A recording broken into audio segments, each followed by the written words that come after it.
Welcome to Hardware Addicts, a proud member of the Destination Linux Network. Hardware Addicts is the podcast that focuses on the physical components that power our technology world. In this episode, we're going to be talking about microchip implants. Is it time to embrace this new technology? Then we're going to head to Camera Corner, where Wendy will discuss the camera battery getting an upgrade that every manufacturer needs to adopt. So sit back, relax, and plug in, because Hardware Addicts starts now.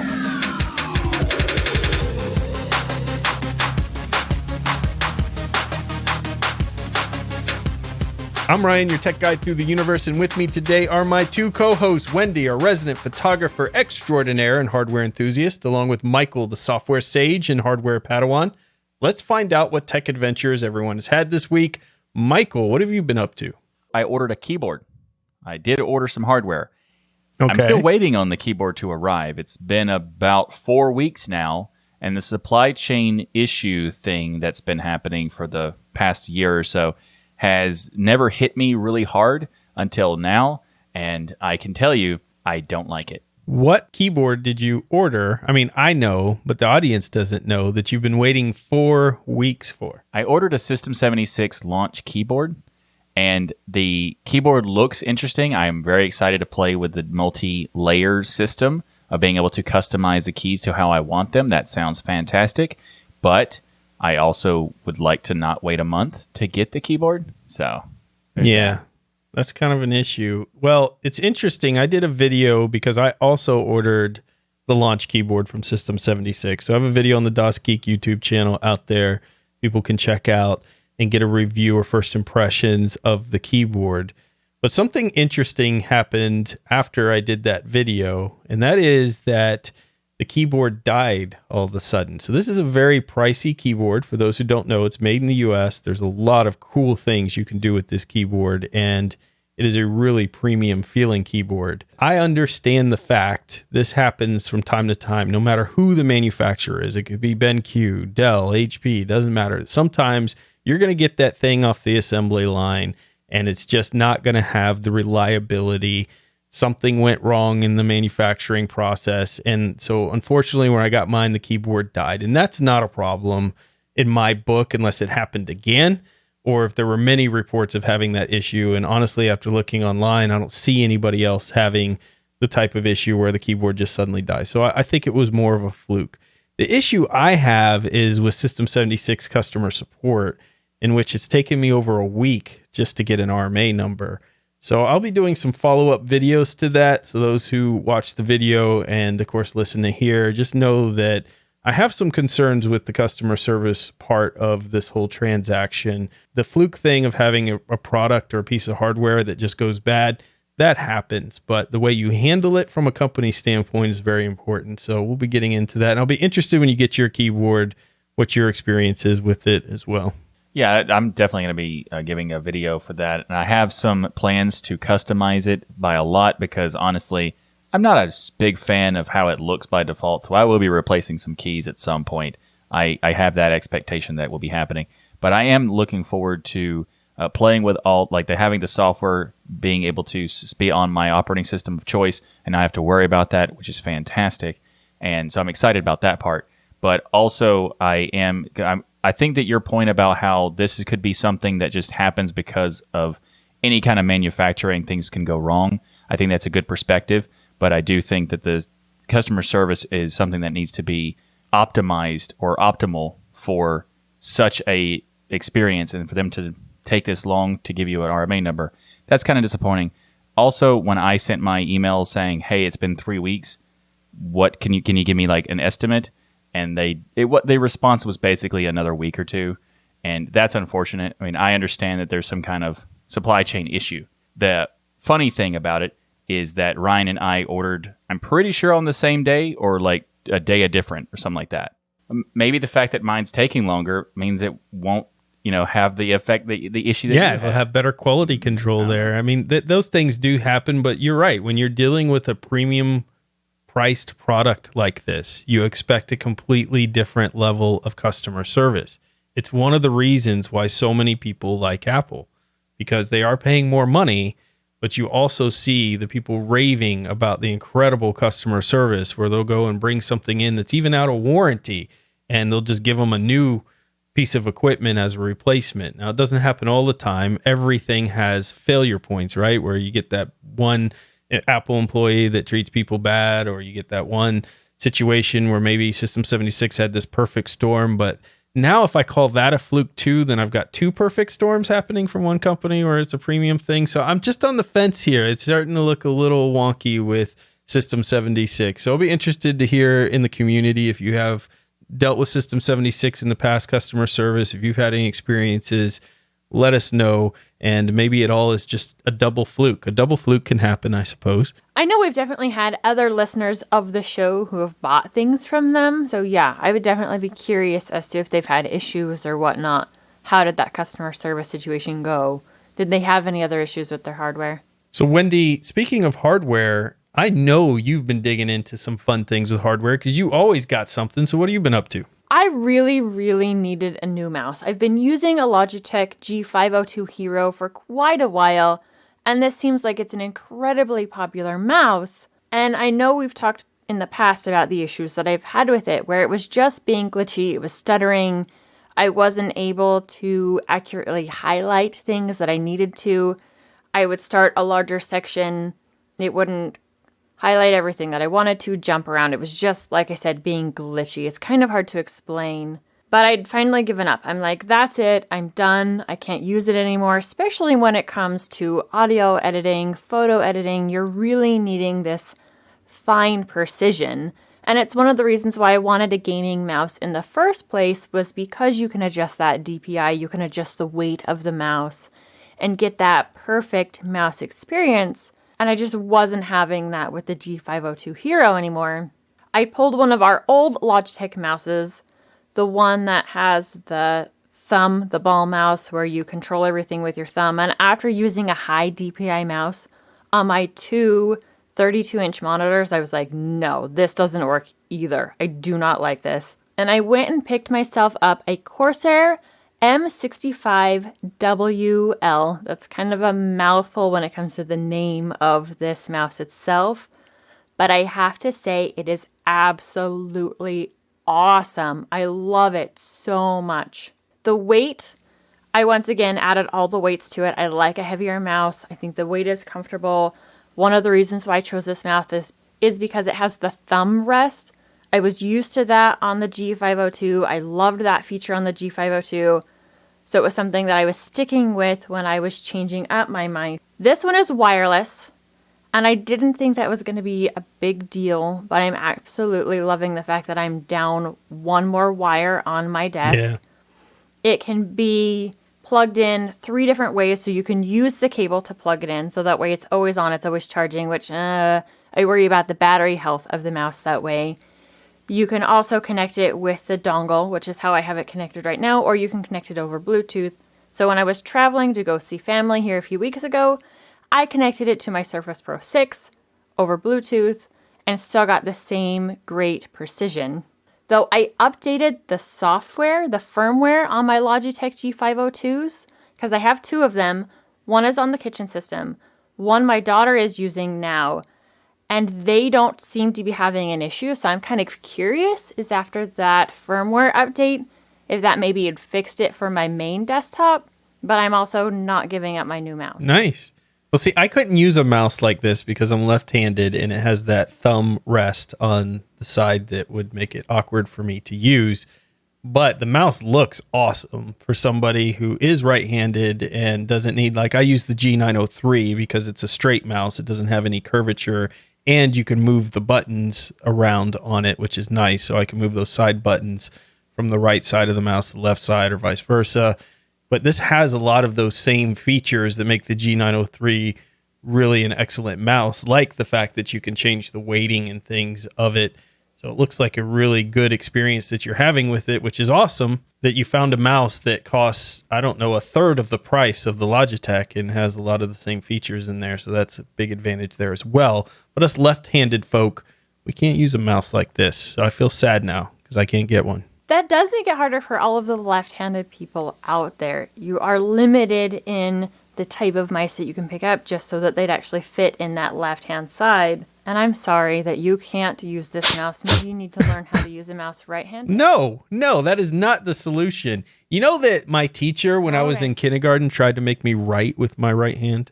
You know, how rude. That would be miserable. That's discrimination against us Southpaws, you know? I didn't like it one bit. Do you get left-handed scissors? Yes. Why are you saying it in a joke? I was just checking. It's not a joke. I was just curious because every time I talk to somebody left-handed, they always mention how scissors is super annoying. Yeah, scissors are annoying. Bowling balls are annoying. Like, you don't realize the amount of issues you come across because a bowling ball, they drill it in a certain way at an angle. Like, those holes look like they're kind of straight down, but they're kind of angled. So they rip the skin off my thumb, you know, when I'm using my left hand to roll them. So there's a lot of issues that us left-handed folk have to deal with. Oh, that's interesting. I mean, I have a mouse that's straight, like an ambidextrous mouse, and I use it for both left and right, depending on the kind of workflow I need to do. But I actually am thinking about replacing this mouse with either a Logitech or something.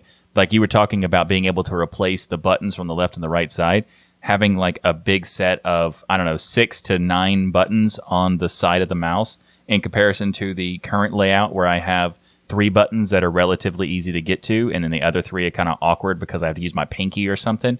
Like, those are kind of not good, in my opinion. Right. And I definitely want to look forward to getting a mouse that has all on one side in that kind of grid approach, because that looks really awesome. And I love the fact when I used to have mice that were just basic, regular Dell mice or whatever, that were just like the 3 buttons with the middle click, and that's it. I didn't have any gaming mice or anything.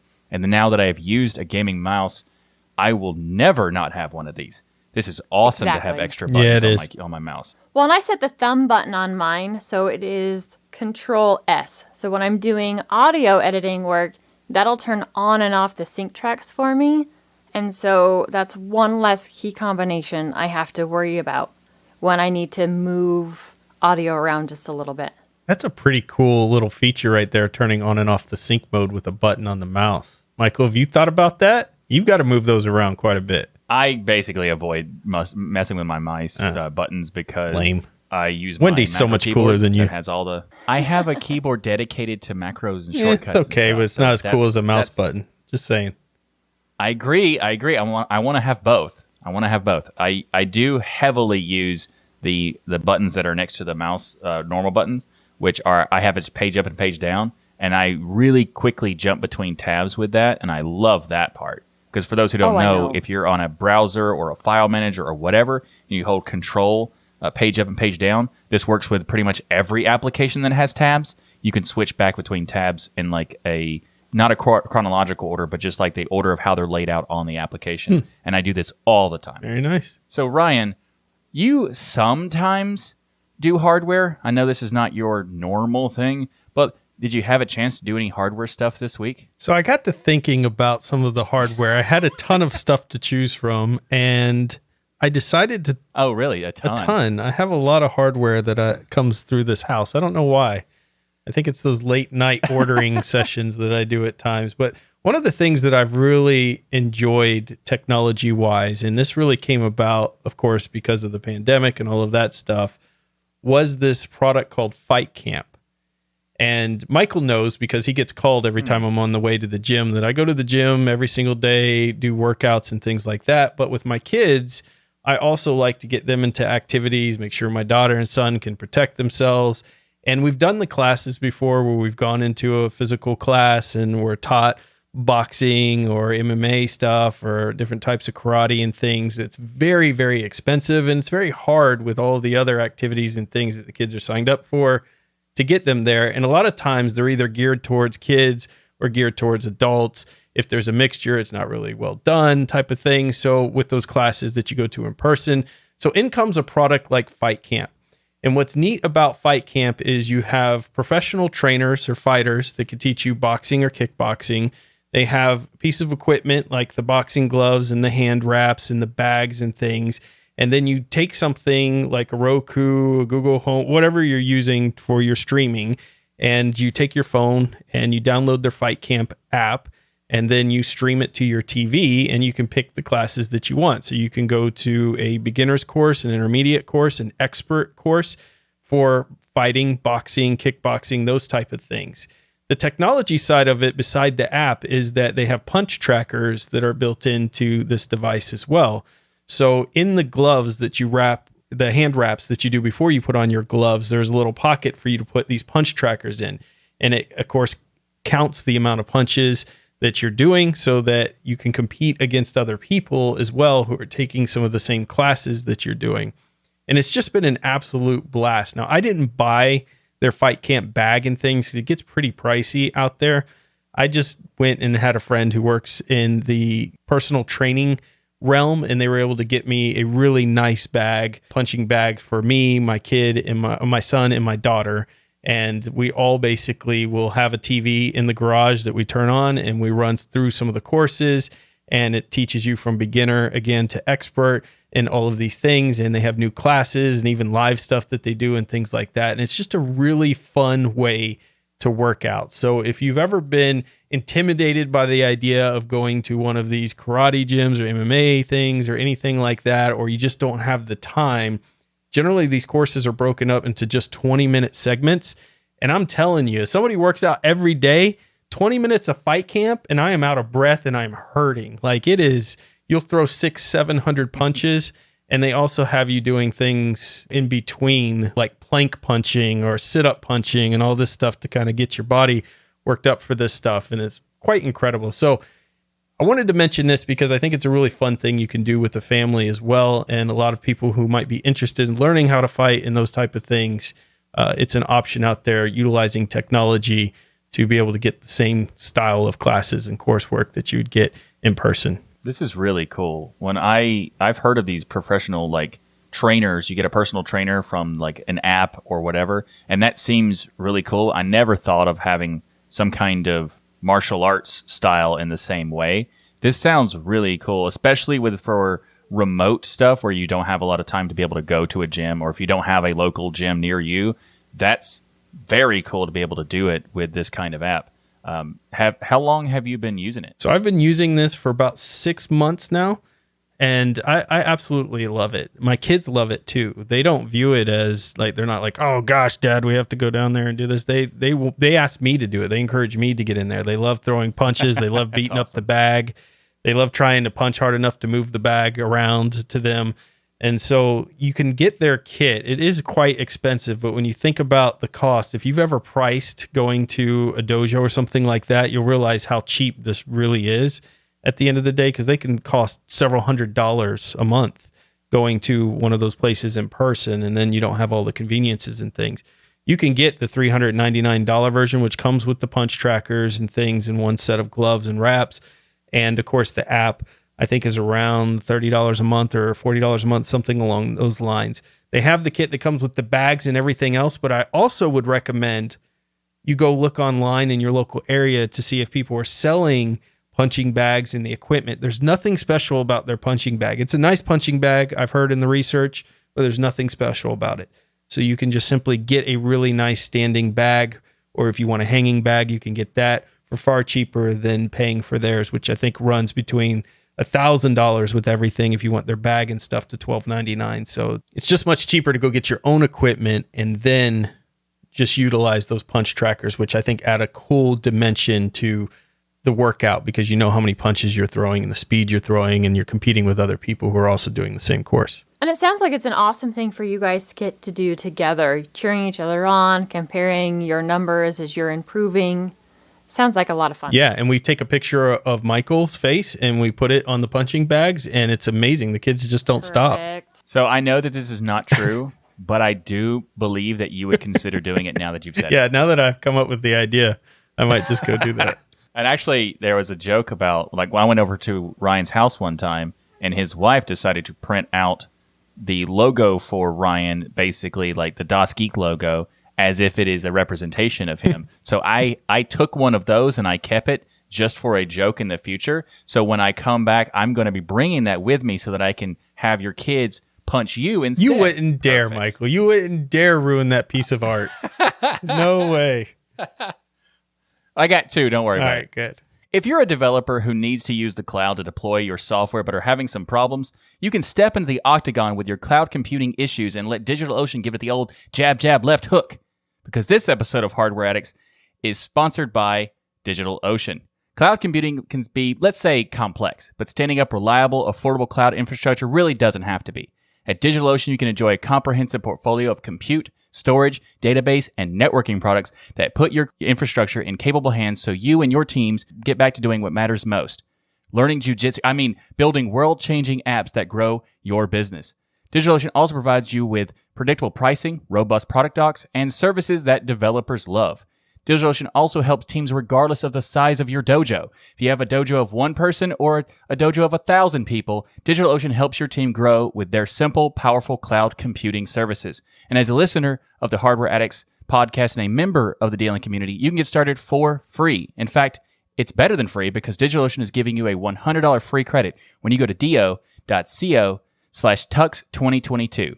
That's do.co/tux2022. So again, get started with your $100 free credit on DigitalOcean's awesome cloud platform by going to do.co/tux2022. And want to thank DigitalOcean for sponsoring this episode of Hardware Addicts. I love how you wrapped in the dojo into the ad read, Michael. That was genius, sir. Genius. Well done. Thank well you. played. Thank you. So I need everybody to hold their judgment on this next topic because I know most people are just going to freak out at this concept, but I want you to hear everything first and then make your decision, your judgment on this. Today, we're going to talk about implantable tech. So this is tech that you can put inside of your body. Michael, you didn't hold judgment. No. What are you? Oh, sorry. My bad. This is no longer a thing of fiction. Implantable tech is here. It's known by some as biohacking. And these biohacks chip implants can be used to store things like your emergency contacts, contactless payments, social media profiles, replace your house keys, your fobs for your car, and even e-tickets for events and public transportation. So the convenience of this is most people nowadays, you want to grab your phone, you want to grab your wallet, things that you have to take your keys for your car.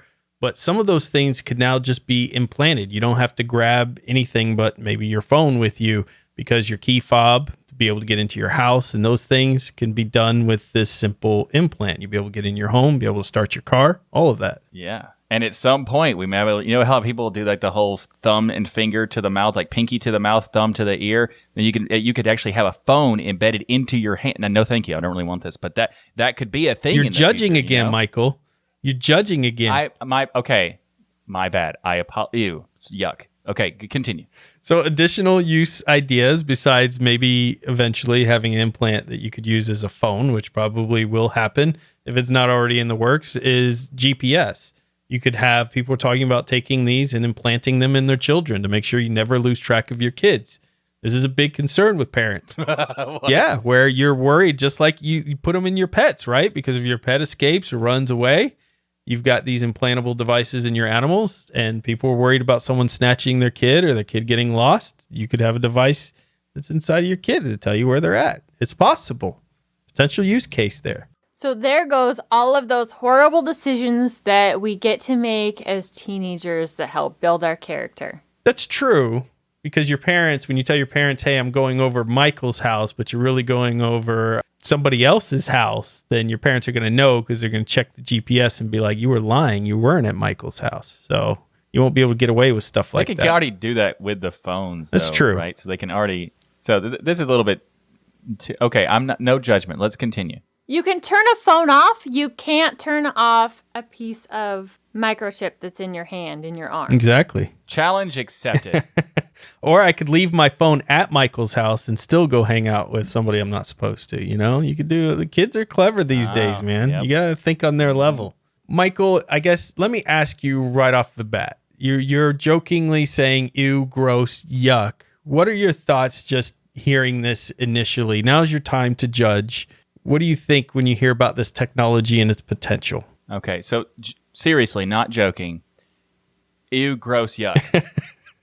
You don't see the convenience or capabilities that this tech could bring yet. I could see that there's some benefit to it. I understand that there could be some usage of these chips for, as you were talking about, being able to, use like key fobs and stuff like that, or maybe even do like contactless payments. Or it's interesting, and I think that a business would make sense that they'd have like a way to get inside it. Like, let's say they have a giant set of employees, and they could then have everyone who wanted to do this, I guess, be able to easily get into the building and do their work without having to carry cards or whatever. But at the same time, ew, gross, yuck. So Wendy, Michael thinks it's ew, gross, yuck.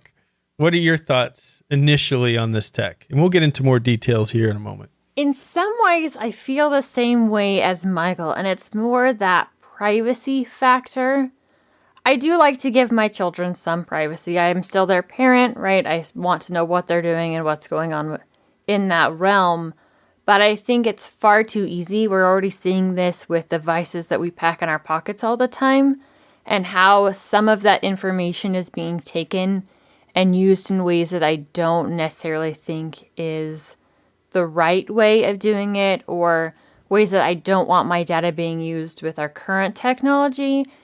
And having a device that is tracking my GPS feels like a problem. And I also worry when it comes to the contactless payments type of things. We have special wallets that we pack our cards in now that have chips and readers in them to help protect our accounts. What is that going to be like when you casually brush your hand over something at a store and there is a data reader there that is now stealing your payment information? There's just so many ways that I feel like it's only making it easier for hacking of our accounts, our personal information that it can come from. But at the same time, I already know of implantable tech that is super awesome. One lady that we visited with not too long ago, she's an ear doctor, has an implantable device that she used to control her type 1 diabetes, and it is absolutely amazing. So I don't want to brush off all implantable technology like pacemakers. I think there's great places for it. I just don't know that I want it necessarily tracking or sharing my information with other people. Well, it's interesting you have that experience, because we're going to talk about some of the use cases that are outside of just maybe personal convenience and things. But there's a whole movement of people who really believe that computers are going to get to the point with AI and everything else that employees that are doing the work that we're doing today, computers are just going to be able to eventually do it better. And they believe that by adding in basically these components, these computers and things, and obviously this is a very early stage of an implantable tech that we're talking about in this case, but think about the future of what the implantable tech would be capable of, that this would allow humans to basically be able to keep up and still be employable, because you would have these augments that are helping you be able to do things at computer-like speeds or be faster and better, not just for convenience like a lot of these chips we're talking about today are. But we'll get into some of the medical stuff in a moment. But despite whatever we may be thinking about it, if you're listening to this and you're like, oh, I'm with Michael, ew, gross, disgusting, or if I'm with Wendy, I'm kind of on the fence about it, it's gaining popularity. It's gaining influence. In fact, it's even making its way into the workplace already. There was a story I was reading where employers are already offering implantable tech, and their employees are taking it. 50 of the 80 employees at 3 Square Market, which is a company, agreed to be chipped on their own. They didn't have to be forced into it. The voluntary act allowed its workers to ditch their employee ID cards and no longer have to manually track or even use passwords. One of the most annoying things to deal with when you are working for a big corporation is you have these badges that allow you to get into the doors. And if you forget your badge, you can't get in. So then you have to go back to your car. Maybe you have to drive back a 2-hour commute back to your house to get another badge, or you have to get a guest badge process. This can be really annoying, but if you have this implanted in you, you're never leaving home without it. Additionally, for passwords, you're utilizing this for your passwords, so you don't have to memorize all your passwords and those things.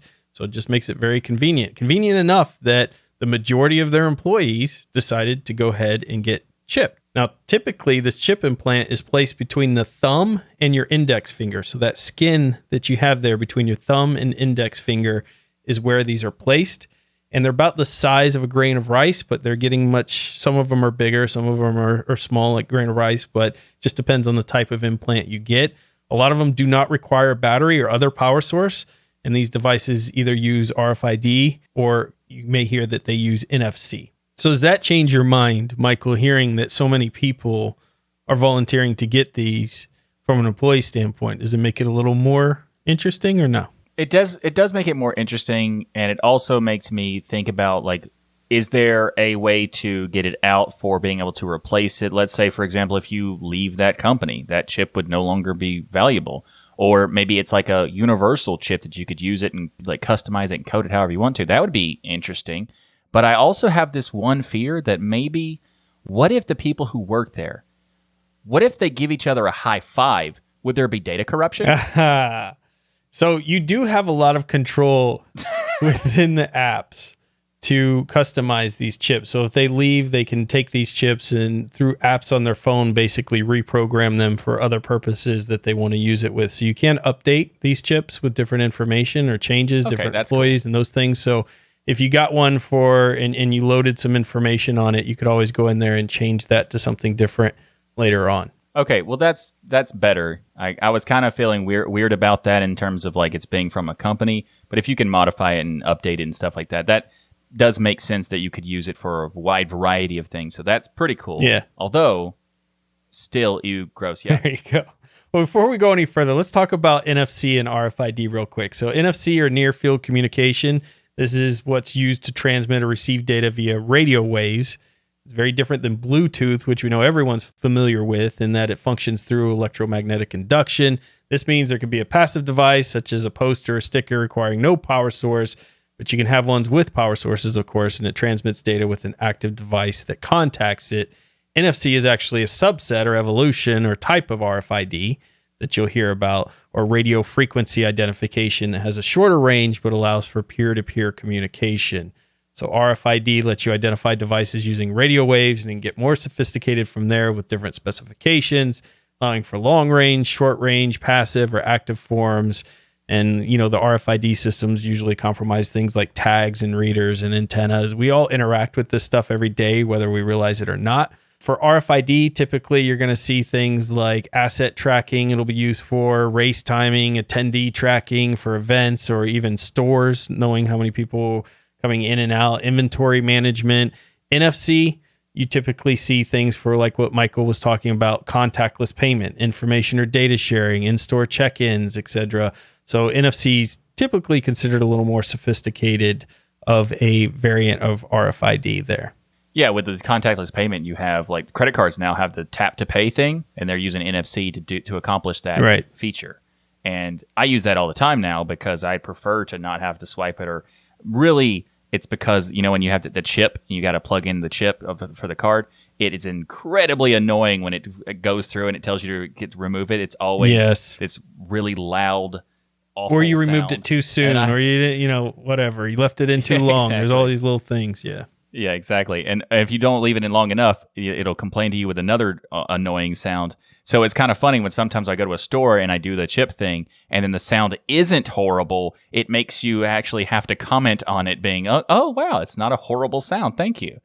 But not having to worry about that because you just do the tap to pay, and that's really nice. I've actually been using NFC for a long time, not even just this part, but also I've been using it for wide variety of automation stuff. Now, I don't do like a lot of home automation, but I do have some automation stuff that I set up with my phone. Long time ago, the big Android automation application was Tasker. I don't know if it still is because I use a lot of different other things to accomplish what I want. But NFC was something that you could use for 1,000 different things. Yeah. So, for example, I have these NFC stickers that are, you know, they just put them wherever you want, and you can do all sorts of stuff. So you could have a NFC sticker right next to your front door, and when you walk in, just put your phone onto it, and then it will turn on your lights and stuff like Dope. that. Just really cool approach to it, right? I also do it where I have an NFC across my room when I get up, so my alarm will activate, and it won't turn off until I get out of bed and make sure that it scans the code. Because if I don't, it'll just constantly, you know, try to remind me, you know, get up. And the act of getting up out of bed to go turn it off does help me wake up. So to me, that has been one of my favorite uses of NFC because it guarantees that I will actually do the thing that I was wanting to do, which is wake up and get out. Now think about that for a moment. How cool is it that you've utilized NFC in such a way? But imagine not having to utilize your phone or find your phone or make sure your phone is powered on. What if there's a power outage and your phone doesn't charge, or you didn't plug it in right, or it fell out of the outlet? If you had this implantable tech and you programmed all of that same stuff into a little chip, you don't have to worry about that. You could go by and swipe those same pads, get your lights turned on, your alarm turned off, all of those things right without having to worry about your phone being on you. I mean, the possibilities are there for sure. And I do think it'd be really cool to be able to just swipe your hand across something and then boom, something activates. It'd be like sci-fi movie stuff. Super futuristic approach where you just kind of, instead of flipping a switch, that's so ancient technology. Yeah, you could just rub your hand, or just not even touch it, just wipe your hand across it, like the NFC style, and then all of a sudden things start activating. That'd be really cool. That would feel like you're a wizard activating all these things. But again, ew, gross, yuck. I also don't want to be a downer.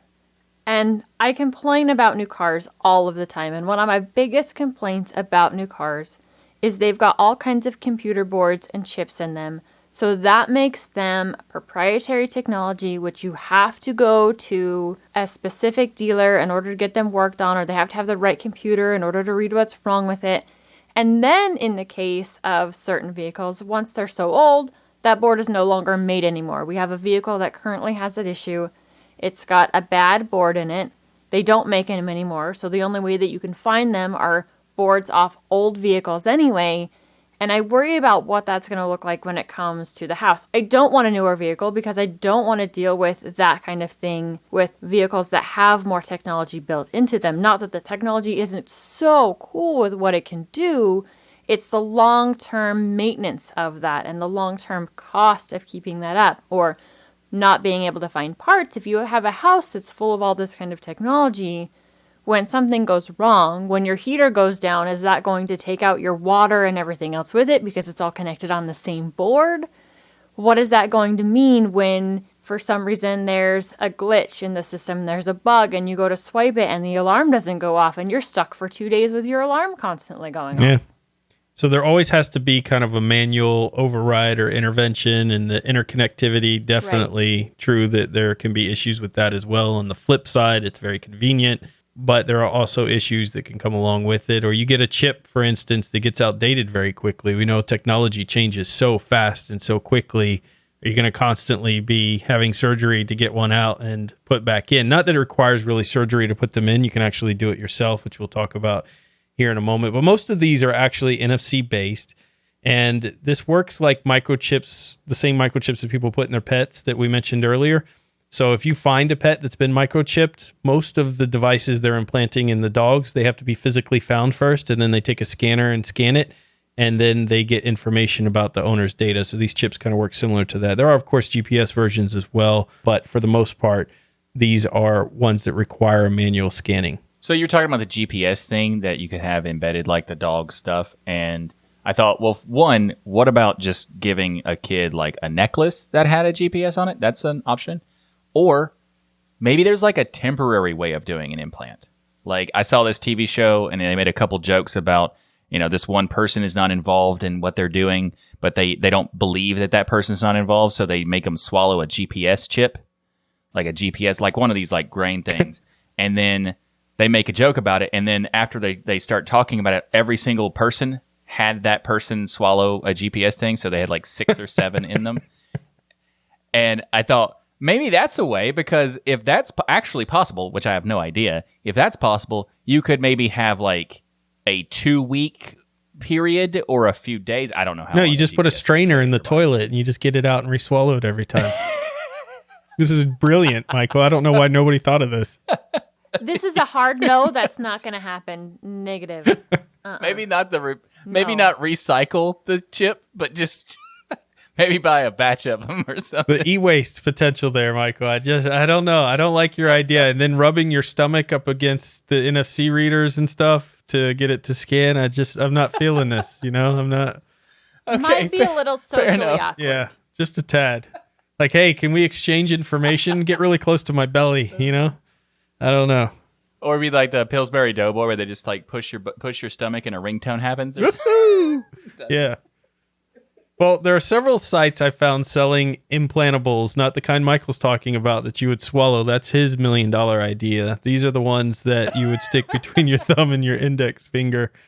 And you can take them to your local body modification store to get this procedure done, or you can do it yourself.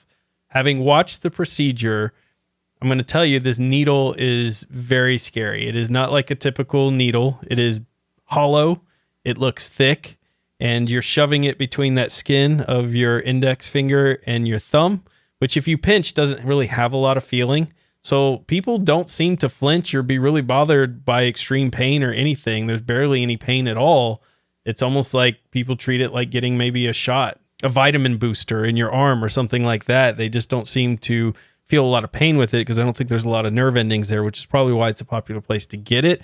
But I can tell you just looking at the needle makes me cringe. Like, oh, I would not want to do that. It looks more invasive than it probably is, but that's the big fear factor, I think, for most people. It looks like a really big needle for sure. So Ryan said, we're going to be talking about this. And he's like, hey, you should watch some videos on this. And I said, that's a great... No, I'm not doing that. So I did look at the needle and how big it was. And they were about to do the process. I'm like, no, I'm done. I ain't watching this. But it also is something like I had a shot recently. I went to the doctor and got a tetanus shot. And the massive amount of needle I would possibly ever take, the little itty bitty thing, and then looking at comparison between that and this, no, I'll pass. Yeah.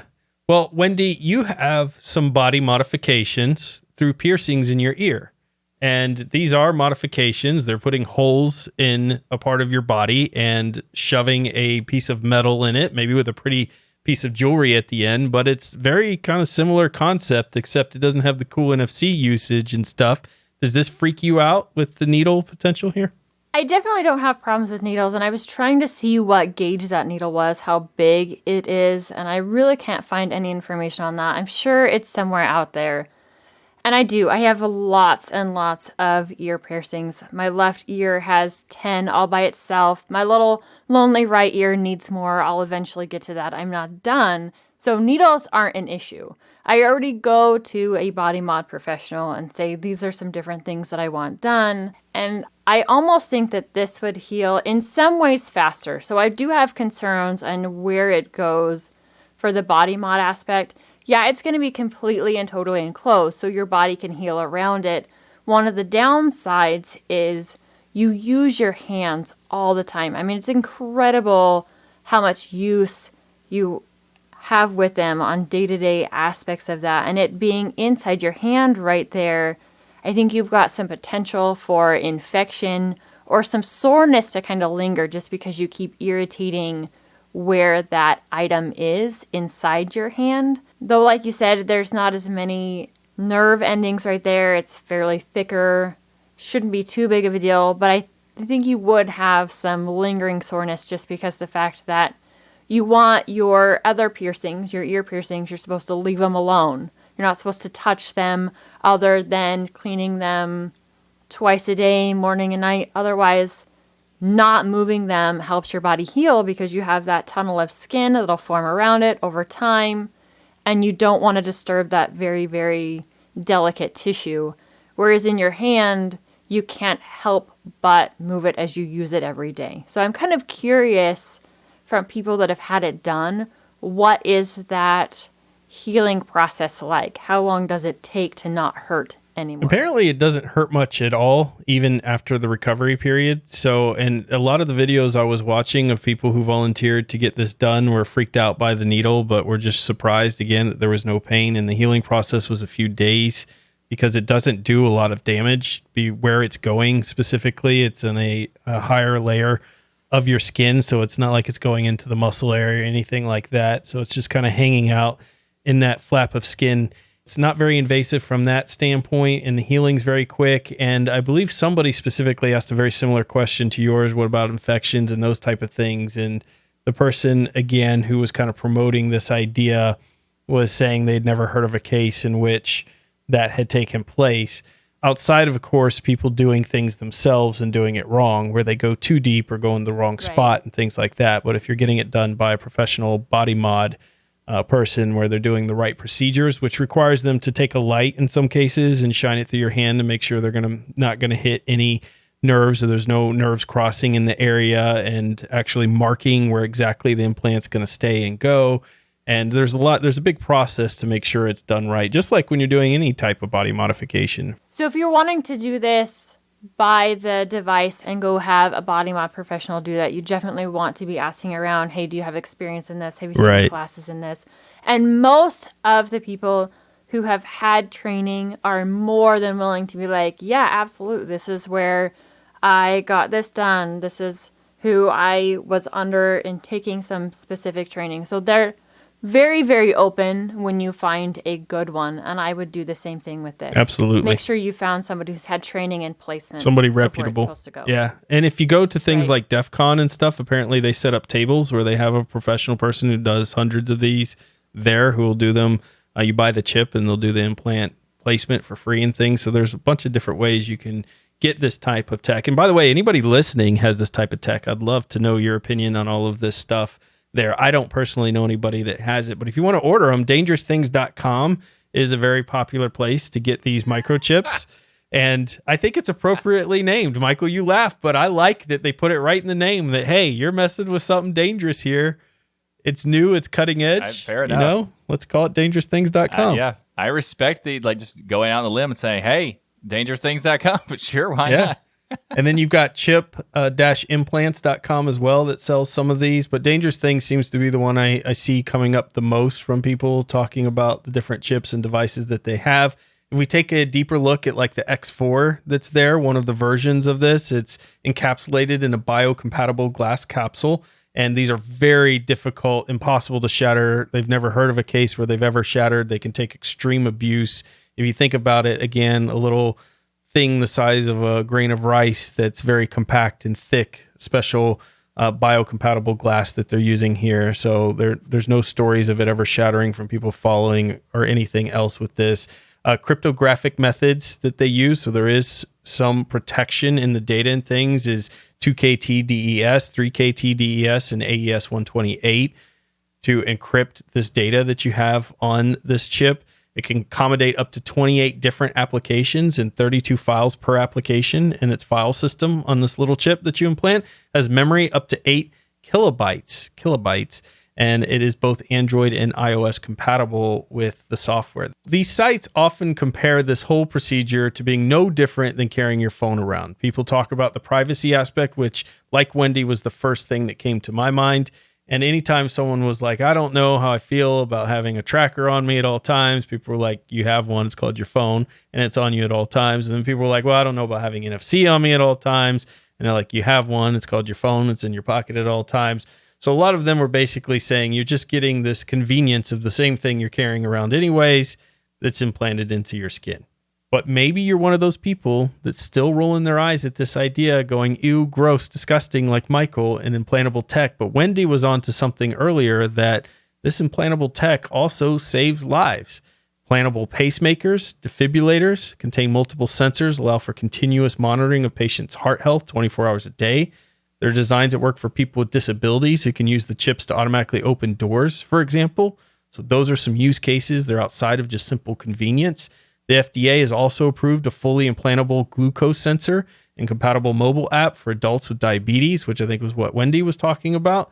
So if we accept this for medical purposes or with individuals with disabilities, I could see huge advantages of. Why not use it for non-medical use? I'm not opposed. I just want to know that my data is secure.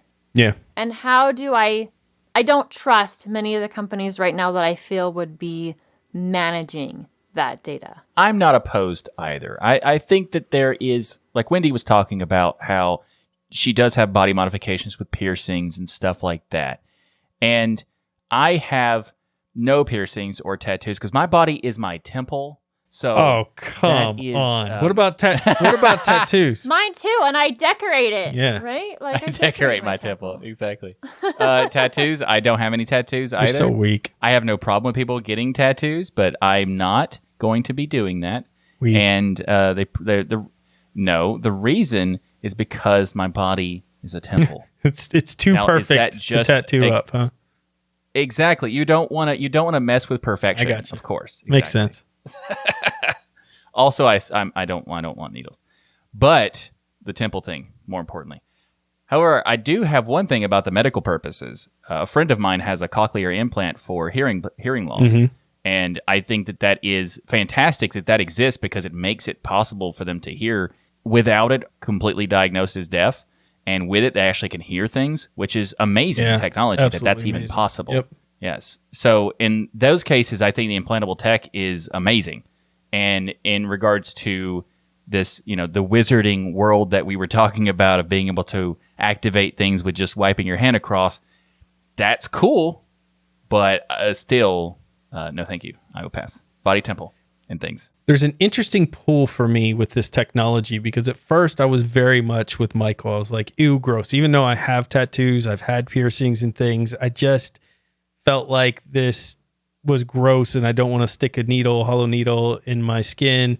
And the amount that you get from the amount of convenience that you would get from this device currently to me is too limited for me to want to explore. Now, if you have a setup, honestly, like you have, Michael, where you've got all these NFC sensors already and things, I could see it being more useful. I think it would be neat. I think it would be something that would be a great conversation starter. I think you'd probably have a lot of conversations at convenience stores when they're like, oh, just, wave your card in front of the reader and you wave your hand there and it accepts the payment. I think there's some cool things there, but it's just not enough convenience to be worth shoving a needle in my skin or having a device in there yet for me.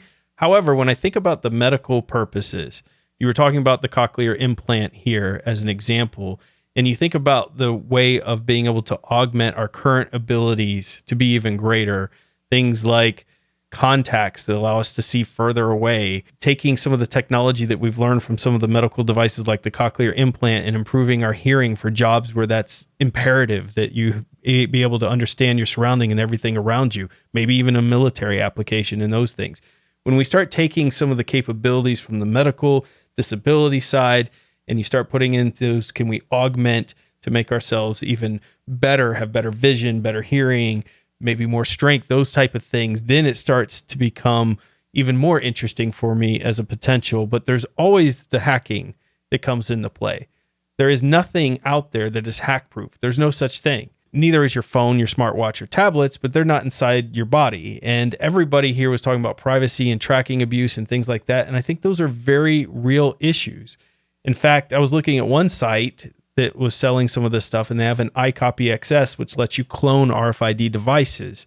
And then there are devices that they were talking about on DEF CON and things where they're able to basically take NFC information from certain devices and clone it and things. And it is a backpack that you just walk near enough to people to get that information. Now, that can happen today with your wallet and other things.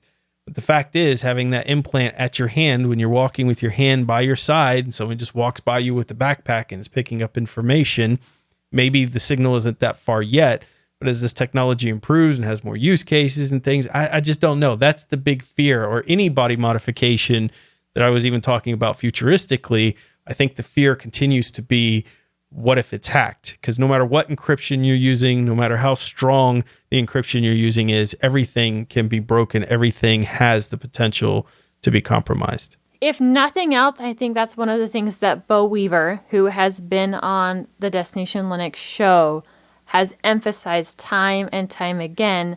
Nothing is perfect, and people themselves can be the cause for the hack. So not being careful with what you're doing or where you're putting certain things can lead to that greater chances of things getting hacked. And on your body, you've got it with you all the time. And I can see it being so easy to just grab a scan off somebody in a nonchalant style of way. Yeah. And then if, of course, you start improving the tech and making it more sophisticated, it has power sources and things like that, you've got other potential things where it could be end up overheating or being hacked and heated into your body and causing all kinds of different issues. So there's so many problems that can come up with something like this. I think it's interesting.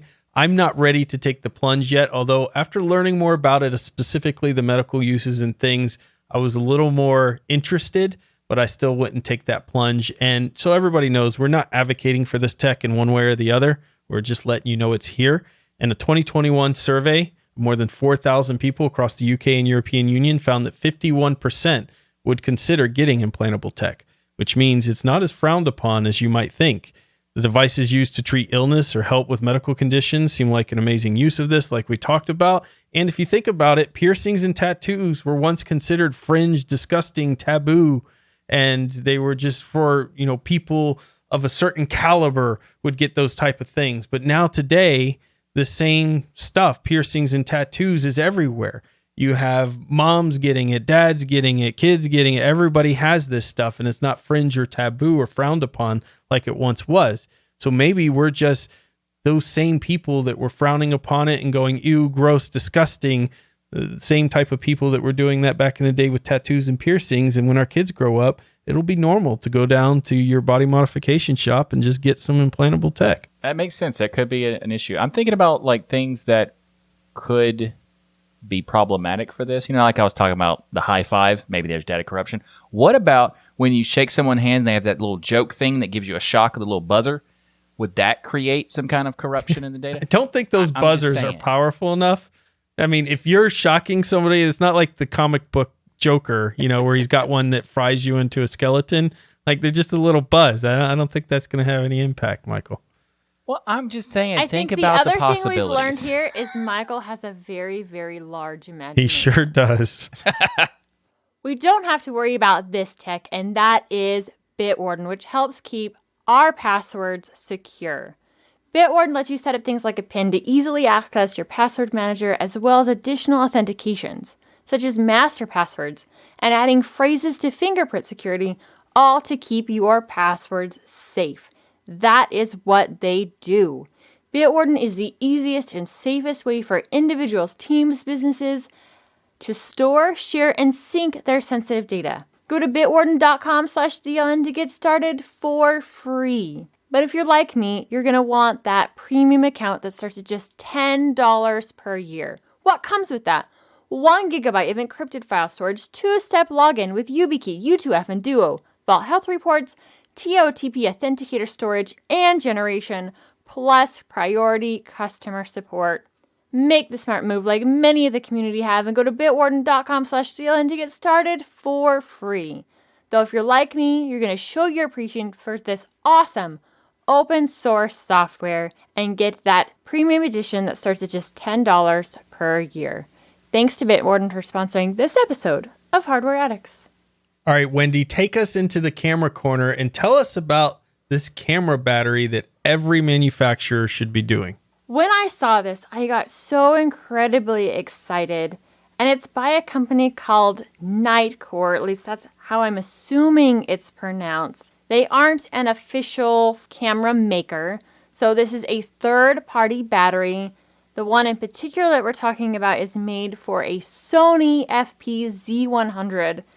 But I'm hoping this technology goes wide for all camera batteries, even the original manufacturers. The OEM battery should come with this. And that is a USB-C port on the battery for charging. One of the worst things with the modern cameras that we have now is you have to pack around these great big batteries. If you're doing something like a wedding shoot, if you're out doing anything where you're taking pictures all day, vacation, whatnot, making sure that you have not only enough space to hold all those pictures, but enough battery to actually take them is a big deal. So a lot of people will have multiple batteries. Then on the downside of that, you have to have the specific charger that's for the specific shape battery that goes to this specific camera, and it can be a real big pain. I know in the past, I have lost the charger for my camera battery, have no idea where it went. I think it probably fell out of my camera bag somewhere, but then I had no way to charge my camera battery and had to order another one, wait for it to show up before I could use my camera again. This solves all those problems. I've been there. In fact, I was there this weekend. I was flying my DJI drone, and I was doing it to capture the Easter hunt, egg hunt that my kids were doing. And I hadn't used the drone in so long, and all the batteries were dead because it requires a special battery unit that has a special connection that I didn't have plugged in because I don't use the drone all the time. So I don't just keep it randomly plugged into walls and things and charging endlessly. So I had to take that out. I had to wait a few hours for the batteries to charge up, and then I could take them out. And then I realized that the one battery that I had purchased was like a third-party battery, had a different charging method than the charger that came with the drone. So I couldn't charge that extra battery that I had. I had to get a different charger that I had to order for that spare battery. So it's just kind of a ridiculous concept, and everyone comes up with their own design. Like the design used to charge the drone batteries is completely different than any other battery charging plug-in design I've seen out there. So they all come up with their own version of it, requiring special cables and everything else.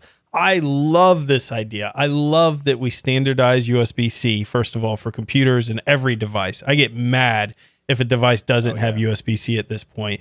And I think it's even a better idea to have this in batteries as well, so that you're not having to buy all of these and all the e-waste too that goes along with it, different types of connectors and chargers and losing them. Everybody now should have a USB-C cable hanging around, and you could just plug in your battery and charge it. It's brilliant. Why hasn't this been done before? This is not as good as Michael's idea of just having to swallow your implantable device, but it's close. It's really close. It's really close. USB-C, all the things is what I say. I think there's so many great benefits to using that, and especially in this, the battery thing, it's just so great to be able to do it, because I have a dummy battery thing, which is basically you just plug in something that looks like a battery to the camera, but it's really a power cable to plug into an outlet and stuff. So I use that all the time, but occasionally I need to take my camera off of my mount and I need to put it on a tripod or whatever, so I do need a battery then, and I just have to hope that the battery is still charged enough to be able to turn the camera on so I can charge it, and not having to worry about that, just plug it into a USB port for, a USB charger that I have plenty of thanks to my phone and other devices. This sounds awesome, and I hope all of the manufacturers do this, because it makes sense to do it now, and it's kind of surprising that it just now started happening. Exactly. Imagine going on vacation and you don't have to worry about pulling that specialty charger out of your camera bag. You can take your phone off the charger or have a second USB cable. We've got USB-C cables all over the place. I usually have one at my desk. We have one plugged in over by the bed. There's usually one over in the kitchen.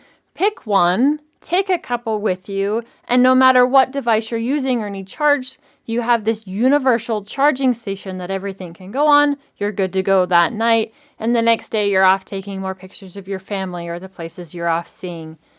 Absolutely fantastic. Congratulations to Nitecore for doing something that seems so obvious. Yep.